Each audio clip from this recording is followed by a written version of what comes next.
तो अभी आप नामदेव जी का चरित्र पान करेंगे, जो संतों में संत शिरोमणि कहे जाते हैं।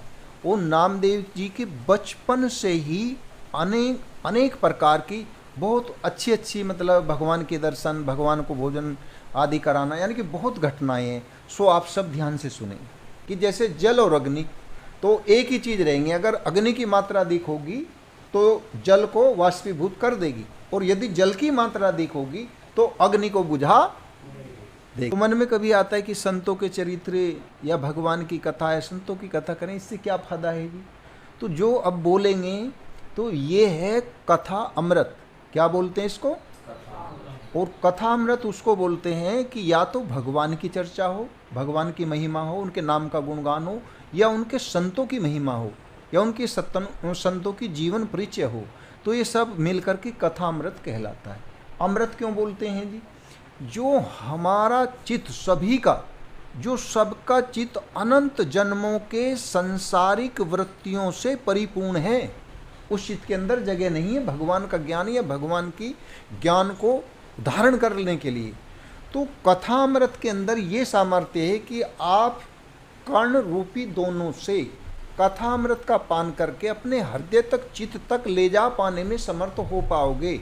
तो वह उस संसारिक जो अनंत वृत्तियां, अनंत जन्मों के जो संस्कार पड़े हैं, उन सबको जलाने का, भस्मीभूत करने का, और भगवान का कथामृत वहाँ रह सके। कि जैसे जल और अग्नि तो एक ही चीज़ रहेंगे। अगर अग्नि की मात्रा अधिक होगी तो जल को वाष्पीभूत कर देगी, और यदि जल की मात्रा अधिक होगी तो अग्नि को बुझा देगी। इसी प्रकार से जब हम कथा श्रवण करते करते, कथामृत का पान करते करते, तो हमारे चित्त में जो संस्कार पड़े हैं वे एक दिन अवश्य ही समाप्त हो जाएंगे, और हमारे दिल में भगवान का राज्य हो जाएगा।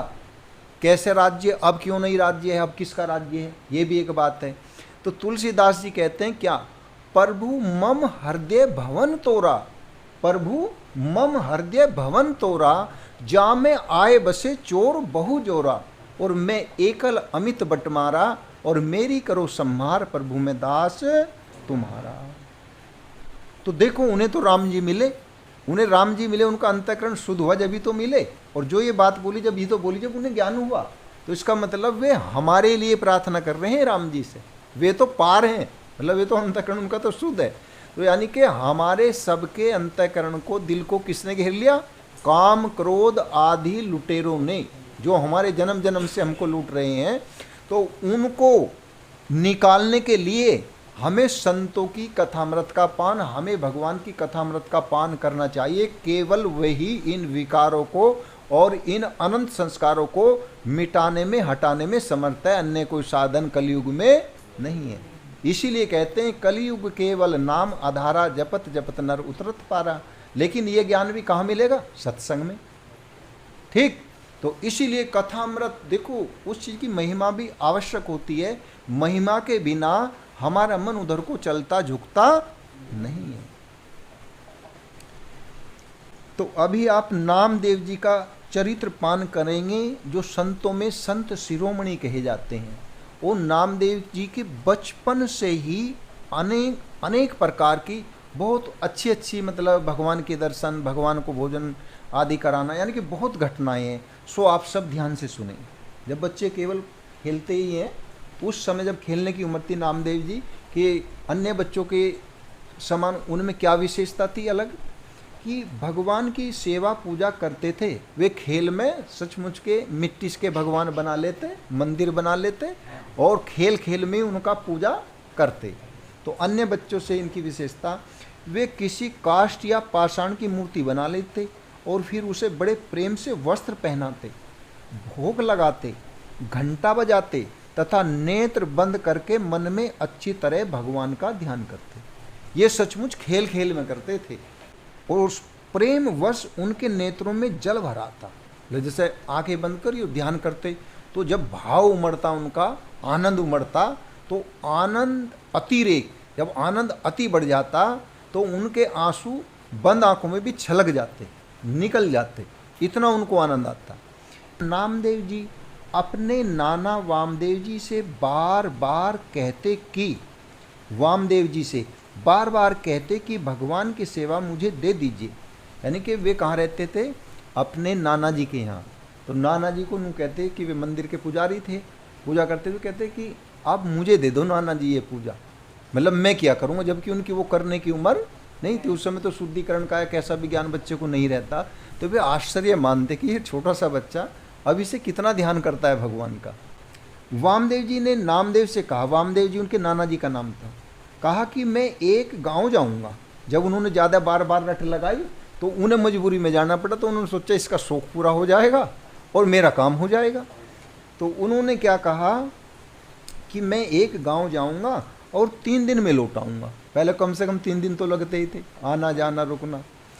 तब तक तुम भगवान की सेवा करना, तब तक तुम रोज सेवा मांगते तो भगवान की सेवा करना। तो सेवा कैसे करना? भगवान को दूध पिलाना, स्वयं मत पी जाना। मतलब भगवान को दूध पिलाना। कभी तू बच्चा है और अपने आप ही पहले तैयार कर अपने आप ही पी जा। पहले किसको पिलाना? भगवान जी को। स्वयं मत पी जाना।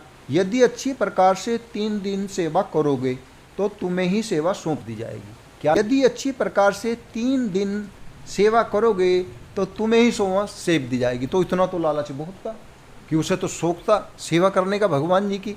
तो उसे क्या लालच कि भाई अगर मैंने सही सेवा कर ली और भगवान जी ने मेरी सेवा पसंद कर ली तो मुझे फिर सदा सदा के लिए सेवा मिल जाएगी। इतनी खुशी। श्री नामदेव जी के हृदय में सेवा प्राप्त करने की लालसा बढ़ी कि भाई मौका लगा है, और ऐसा मतलब बहुत राजी हुए। वे नाना जी से बार बार पूछते कि अभी आप गए नहीं?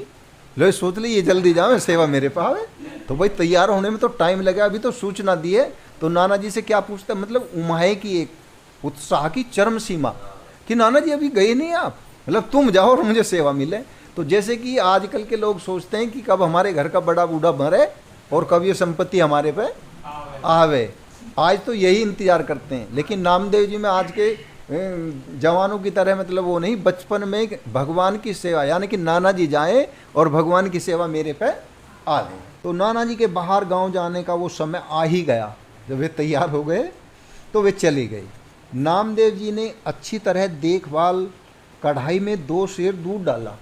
कढ़ाई में, कढ़ाई का दूध अच्छा कि जब भगवान जी को मेरा बनाया दूध नाना जी से स्वाद लगेगा तभी तो वे मेरे सेवा को पसंद करेंगे। तो दूध आम बर्तन में नहीं, काहे में उठाया? कढ़ाई में। और वो भी 1 आध पाव या आधे किलो नहीं, 2 सेर दूध कढ़ाई में चढ़ाया। निश्चय किया कि दूध को उठाकर, उठाना मतलब बहुत पकाऊंगा इस समय, उठाकर अति उत्तम बनाऊं जिससे प्रसन्न होकर प्रभु पी लें।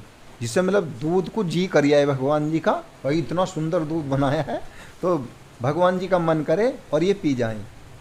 तो इस प्रकार से जिससे प्रसन्न होकर प्रभु पी लें। श्री नामदेव जी के हृदय में प्रेम की बड़ी भारी उमंग थी। उन्हें चिंता भी थी कि सेवा में कोई त्रुटि न हो जाए। एक तो उमंग थी और साथ के साथ सावधानी क्या कि कोई त्रुटि ना हो जाए, भगवान नाराज ना हो जाए। तो ये दोनों बातें उनके हृदय में थी। बालक नामदेव जी दूध उठाकर उसे एक सुंदर कटोरे में भरकर भगवान के समीप ले आए। वो दूध उठाते उठाते इतना कर दिया कि एक कटोरे में आ जाए। कटोरे भी उस समय बड़े ही होते थे। तो उठाकर भगवान के समीप ले आए। दूध में इलायची और मिश्री मिलाई, यानी कि पूरी उत्तम क्वालिटी का दूध बना दिया। इलायची और मिश्री मिलाई। दूध पिलाने की आशा से पर्दा कर दिया कि भाई भगवान है, सबकी तरह थोड़ी ही ऐसी पी लेंगे। दूध रखा और पर्दा कर दिया। और क्या बोले? कुछ देर प्रेम की लंबी श्वास से भरते रहे, फिर पर्दा हटाकर देखा तो पर्दा लगा के और दूर बैठ गए और प्रेम की, प्रभु मैं आपसे प्रेम करता हूँ, मैंने प्रेम से दूध बनाया है, आप प्रेम से पी लो, ऐसी मन में बातें प्रार्थना करते रहे भगवान से। और फिर क्या किया कि फिर पर्दा हटाकर देखा, भाई इतने समय दूध पी ले। तो उतने समय में पर्दा हटाया तो क्या देखते हैं कि दूध का भरा कटोरा ज्यों का त्यों रखा था। इससे इनके मन में बड़ी निराशा हुई कि कमाल हो गया, इतना अच्छा, इतने शौक से दूध बनाया और फिर भी भगवान जी के पसंद नहीं आया। दूध पिया नहीं और नाना जी तो बोल के गए खुद मत पी लेना, भगवान को पिलाना। तो ये तो काम किया नहीं भगवान जी ने। तो इनके मन में बड़ी निराशा हुई और भगवान से प्रार्थना करने लगे कि प्रभु आप दूध पीकर तृप्त हो जाएं। अब देरी मत लगाओ, आप दूध पियो, दूध इतना अच्छा है, इतना अच्छा बना है कि आप तृप्त हो जाओगे। ऐसी बातें करने लगे। श्री नामदेव जी भगवान को दूध भोग लगाते और यह देखते कि भगवान ने दूध नहीं पिया। बार बार भोग अलग अलग तरीके से लगाते, पर्दा लगाते, और फिर थोड़ी देर बाद देखते कि शायद अब की प्रार्थना स्वीकार कर लें। दूध ग्रहण नहीं किया। तो इस प्रकार बार बार ऐसा करते, लेकिन दूध नहीं पिया। इस प्रकार 2 दिन बीत गए। कितना समय हो गया? बस इसी कार्य में कि पर्दा हटाना और फिर कोई नए ढंग से प्रार्थना करनी, भगवान को रिझाना, अपनी गलती की क्षमा मांगना। लेकिन 2 दिन बीत गए और नादान थोड़ी सी उम्र का बच्चा, और भगवान के साथ का प्रथम सेवा कार्य, उससे पहले कभी कोई सेवा नहीं की थी। 2 दिन बीत गए, स्वयं भी उन्होंने ऐसा नहीं कि वे भगवान से कह रहे थे, खुद भी अन्न जल आदि कुछ भी ग्रहण नहीं किया, कुछ भी ग्रहण नहीं किया, और इस बात को अपने मन में ही छिपा कर रखा। माता जी को भी नहीं बताया और भूखे प्यासे ही रात को सो गए। कि मन में क्या भावना थी कि जब भगवान जी ने दूध नहीं पिया तो मैं कैसे ना दूध पीऊँ ना कुछ खाऊं, क्योंकि नाना जी ने बोला था कि भगवान जी को दूध पिलाना, पहले खुद मत पी जाना। तो वही बात समाई हुई थी, लेकिन भूखे ही सो जाते। इस प्रकार से रात को सो गए, पर चिंता के कारण निंद्रा नहीं आई। चिंता यार, भगवान जी मेरे से दूध क्यों नहीं पी रहे? नाना जी से पी लेते होंगे, जब भी तो मुझे कहा पिलाना, और मेरे से क्यों नहीं दूध पीते? निंद्रा नहीं आई। 30 दिन का सवेरा हुआ। फिर उसी प्रकार सावधानी से दूध को उठाया। रोज ऐसा नहीं कि वो बासी दूध, रोज ताज़ा दूध बनाते, रोज दूध लेते, रोज तैयार करते और पहले दूध को हटा देते। तो इस प्रकार से उसी प्रकार सावधानी दूध को उठाया, इलायची मिश्री मिलाई, और आज प्रभु अवश्य ही दूध पी लेंगे। यानी कि किसी भी दिन ऐसा नहीं सादा दूध उठा दिया, वही वही सामान डालते और पूरे सावधान होकर दूध बनाते, वही इलायची और मिश्री डालते। मतलब ये नहीं कि भाई जब पी नहीं रहे और मैं भी भूखा मर रहा तो जल्दी मेरा आड़ काट दीजिए, भगवान पीते हैं तो क्यों डालनी आज, नहीं, उतने ही उसी तरीके से दूध बनाते।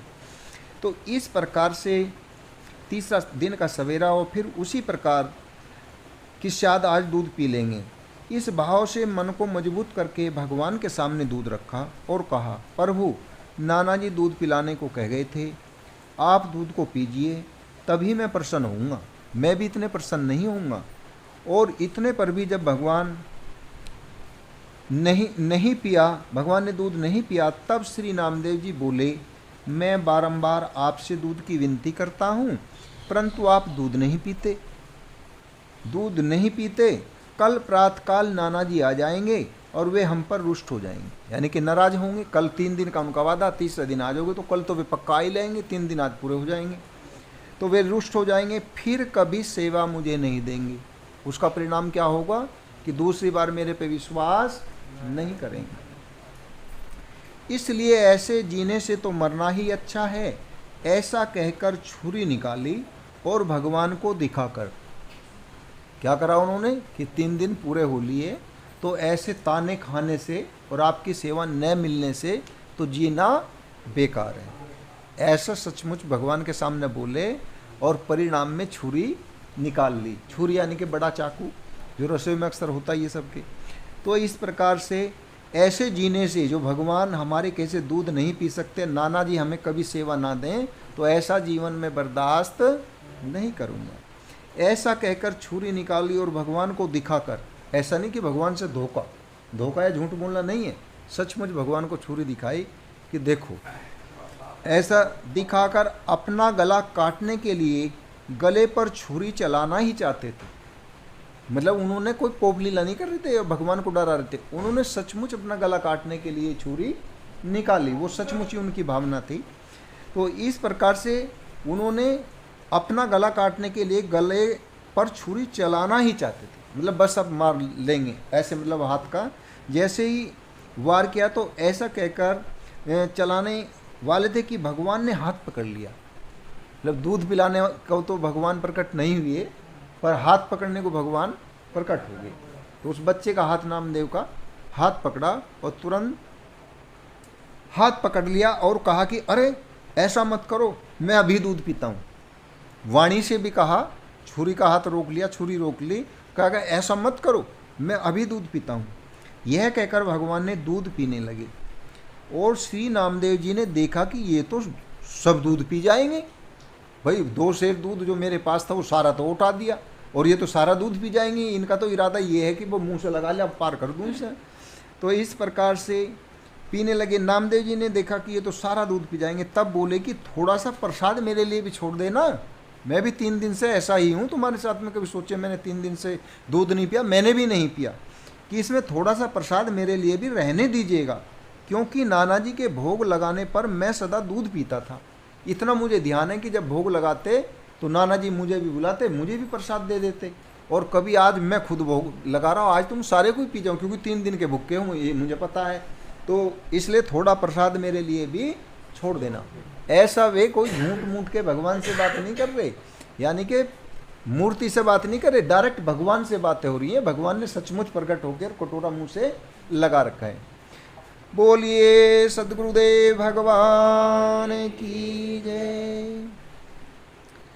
चौथे दिन वामदेव जी गांव से लौटकर आए। वो तो 3 दिन को कह के गए थे, तो चौथे दिन लौटकर आ गई और नामदेव जी से अच्छी प्रकार सेवा की या नहीं यह पूछा। पहले सबसे पहले आते यही बात पूछी कि सेवा अच्छी प्रकार की या नहीं। पूछा तो इन्होंने अत्यंत प्रेम रंग में भरकर दुग्ध पान लीला का सारा वर्णन किया। जो भगवान ने दुग्ध पान की लीला करी तो वो सारा वर्णन सुनाया कि दूध तो पिया पर बड़ी मुश्किल से पिया, ये इस तरह के सारा वर्णन जो अभी ऊपर हुआ किया। यह सुनकर वामदेव जी ने कहा कि मेरे सामने फिर पिलाओ, क्योंकि जब वो तो रोज पुजारी थे, वे तो जीवन में कभी ऐसी घटना घटी नहीं, तो पुजारी जी का अंतःकरण भी निर्मल नहीं था, इसलिए उनको विश्वास नहीं। तो क्या शर्त लगाई, भाई आज चौथा दिन है, कल दूध पिलाया तुमने? उनको हाँ।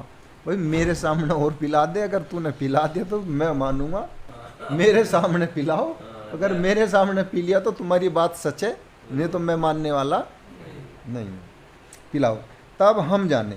तब श्री नामदेव जी ने उसी प्रकार, जैसे मतलब पहले दिनों में किया, उसी प्रकार से दूध तैयार करके भगवान के सामने रखा, पर भगवान ने नहीं पिया।